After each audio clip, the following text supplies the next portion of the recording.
Hey guys, what's up? This is Diego here at Cinemagen Reviews. Man, it's been a long time. This is my first review on Cinemagen Reviews since last April, I think, was when I left, right? That probably just gives me at least some idea how long it's been. Anyway, I'm really sorry. I've just been up to a lot of stuff, both personally and professionally. I explained that in a previous video, but now that I'm here and I'm officially back, I'm here to give you guys my first review, and it is for one of the worst movies of all time, definitely one of the best bad movies of all time, 1998 Godzilla. Now, I just want to let you guys know right off the bat that I love this movie. I love it. I've loved it ever since I was a kid. I even love it despite all the flaws that it has. But I acknowledge that this is not a perfect movie. It's very far from perfect. Very far. Very, very far. We're going to go in-depth with a lot of spoilers, so this is your spoiler warning. If you haven't seen the movie and you want to, go ahead and check it out, then come back to this video. But for those of you who have already checked it out, which is probably most of you, it's a pretty old movie, then let's just dive right in. So this movie was released back in 1998, and it was directed by Roland Emmerich. You may remember him as the director of Independence Day, 2012, as well as the upcoming movie Midway, which looks decent from the trailers. And this was Godzilla's first official introduction to American audiences. And it really wasn't the right way to do it. The original Japanese film in 1954 was really dark. It had a really tentative message about the horrors of nuclear war and its effects on society and the people in it, as opposed to the 30-something sequels that followed, which were just cheesy monster flicks. There's nothing wrong with those. I mean, I enjoy a lot of those myself. But even the more recent remake by Gareth Edwards back in 2014 was more similar to that original 1954 film, while still maintaining some of that fun that the cheesy monster flicks that followed gave it. And by definition, it was better than this movie in every way. So the best part about this movie, which is a good thing and also a really sad thing, is the opening credits sequence. It is probably the most loyal thing to the Japanese source material that this movie has. It's similar to the 1954 film in that it's very ominous theme music by great composer David Arnold, with some really good blending of stock footage and originally shot footage. It's shot well, it's directed well, it perfectly establishes Godzilla's origin without wasting a second of the audience's time. I honestly wish that the whole film had been like this, but, you know, in retrospect, I'm kind of also glad that it's not, because the film that we have is still amazing in its own way. Now, aside from the opening credits, the only possible hint that this movie is even remotely based on the original Japanese film is the opening scene of the film where Godzilla attacks a Japanese fishing boat. And the first thing you see of Godzilla is this really shitty CGI tail. It is so obviously CGI, it never looked realistic to me, even when I first saw it as a kid. It doesn't look like it's being affected by the environment around it. This boat is rocking around in the middle of the ocean. It looks like you're seeing things that aren't interacting in the same environments with each other. The CGI is terrible. It doesn't look like the rain's hitting it. It's moving way too fast for a tail of Godzilla's size. Which, by the way, let's just dive right in and talk about the CGI in this movie. Sometimes it's pretty good, at least for its time it was, and sometimes it's really, really bad. There are certain shots in the film, especially certain wide moving shots where you can see Godzilla walking through the city, where it looks kind of lifelike. I even like the design that he has in this movie. I like the sound of his roar. But what kind of kills it for me is that it's not consistent. There are times when it even looks like Godzilla changes size randomly in between shots in the film, like from big to small to big to small. And the comparison is honestly really obvious too. But Godzilla's offspring were by far the worst part of the CGI in this movie. They look almost cartoonish. They look like PlayStation 2 characters from like Marvel Ultimate Alliance. They look so horrifically unfinished that it almost makes the scenes that they're in tensionless. Now, the thing I like the least about how they treated Godzilla in this film is that they took away his signature move, the atomic breath, that super badass finishing move that could kill any living creature. Now, I did some research, and apparently the reasoning for this is that the producers wanted to make Godzilla more realistic for American audiences, which doesn't make the least amount of sense to me. I mean, what was the thinking behind that? This is a giant radioactive iguana, which, by the way, looks nothing like an iguana. None of this is realistic.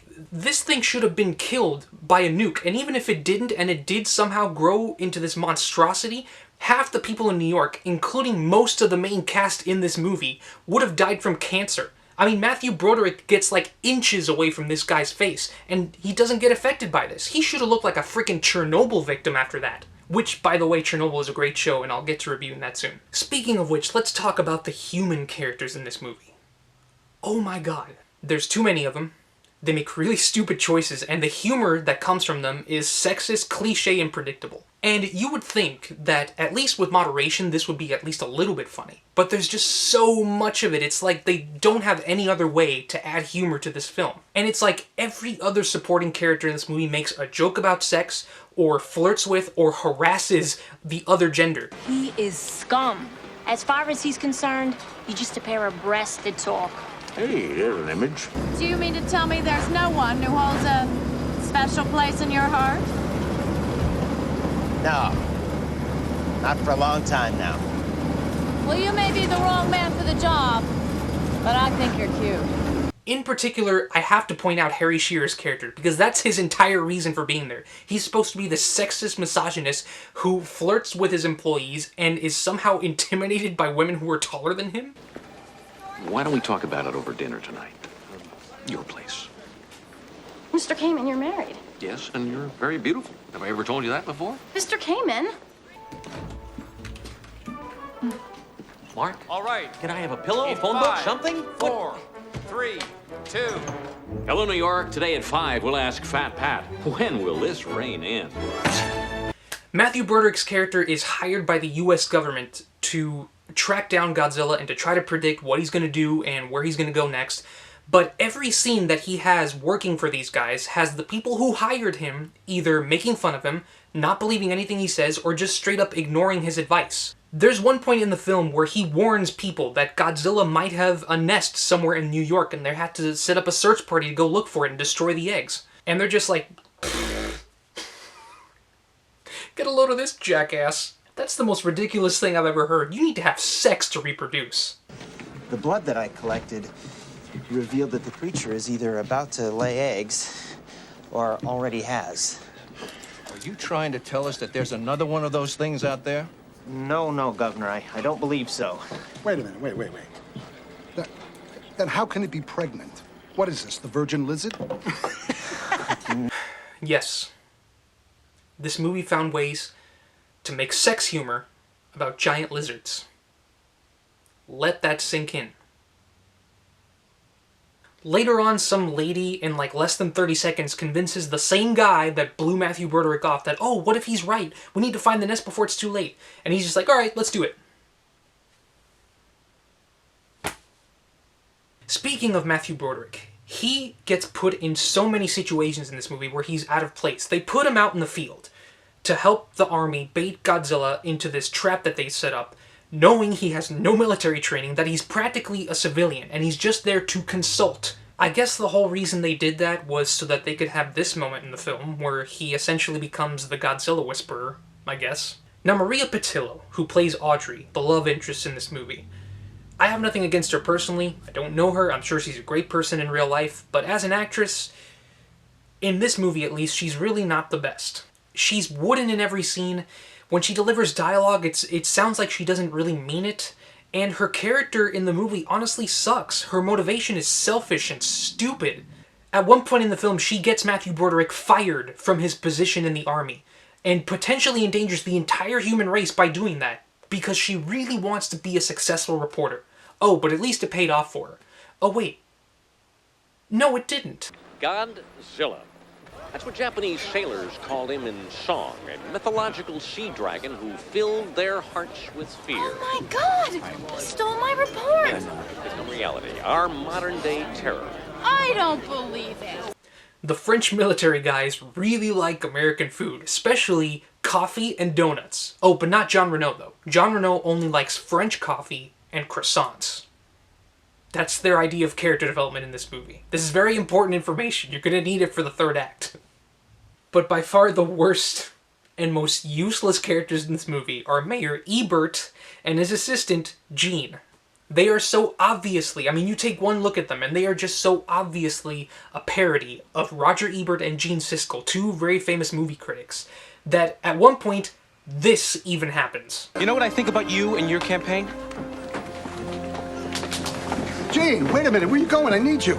The story behind this is Roger Ebert and Gene Siskel apparently just tore apart a movie that he had made previously, Roland Emmerich. I think it was either Independence Day or Stargate, one of the two. And they hated it so much, and Roland Emmerich was obviously so ticked off by that he wanted to get some payback, and this is just his way of getting payback. But Gene Siskel and Roger Ebert kind of found a way to find a flaw in this too, and they made a pretty good point.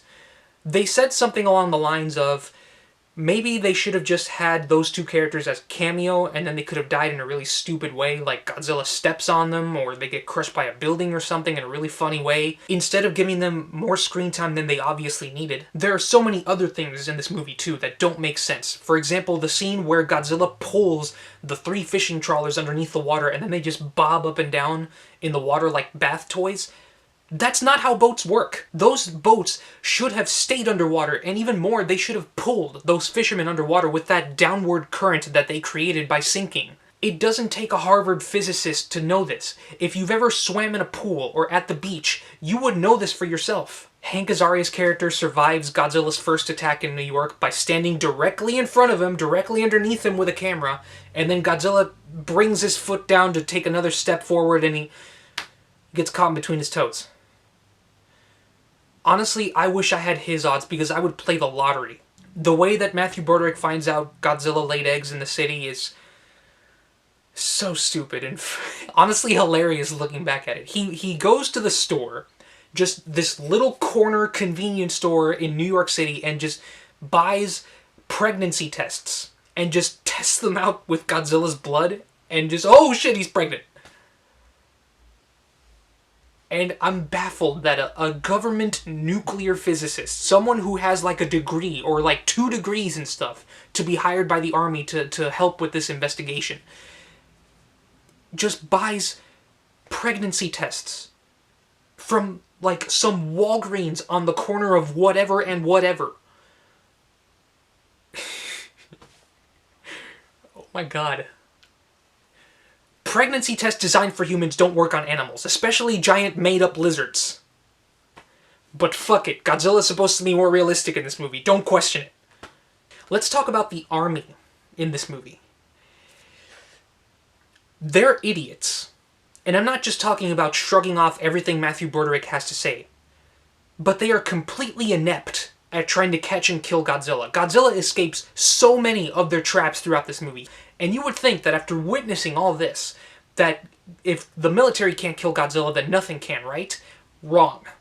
Because in the third act of this film, our heroes all band together in a last-ditch effort to escape Godzilla and kill him, and discover his one single weakness. The thing that Godzilla absolutely stands no chance against: New York taxicabs.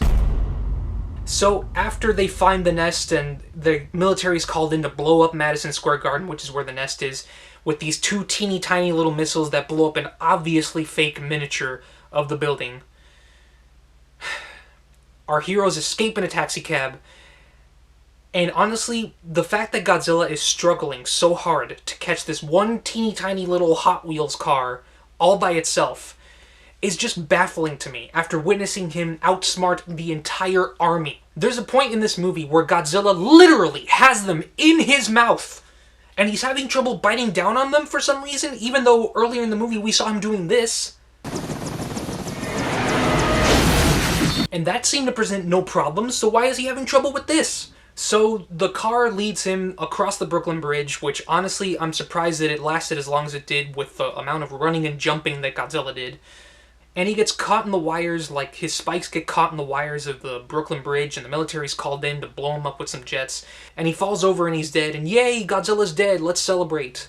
But wait, at the end of this movie we get the big cliffhanger that's supposed to leave you in suspense for a sequel that never happened.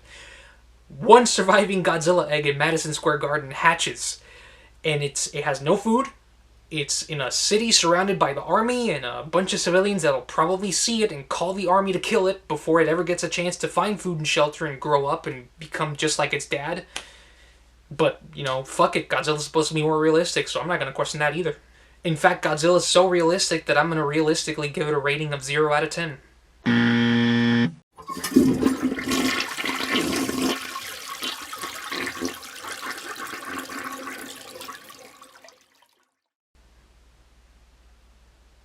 I mean, Was there ever any doubt about that? Anyway guys, that's my review of Godzilla 1998. It's a terrible movie, but I love it. I've loved it ever since I was a kid. It's hilarious in all the best ways. I see this movie as one of my favorite bad movies, second only probably to The Room. And I think if you look at this movie the way that you do The Room, you'll probably enjoy it a lot more. So let me know what you think of 1998 Godzilla in the comments. I'm curious to know what you think. What's your favorite moment in the film? And what's your favorite bad movie? I'm thinking of checking out some more hilariously bad movies, so give me your best recommendation in the comments section. If you're watching this on Facebook, please don't forget to give us a like. And if you're watching this on YouTube, don't forget to subscribe so you don't miss out on our new content. Thank you guys so much for watching Cinemageddon Reviews, guys. My name's Diego, and I'll see you guys next time.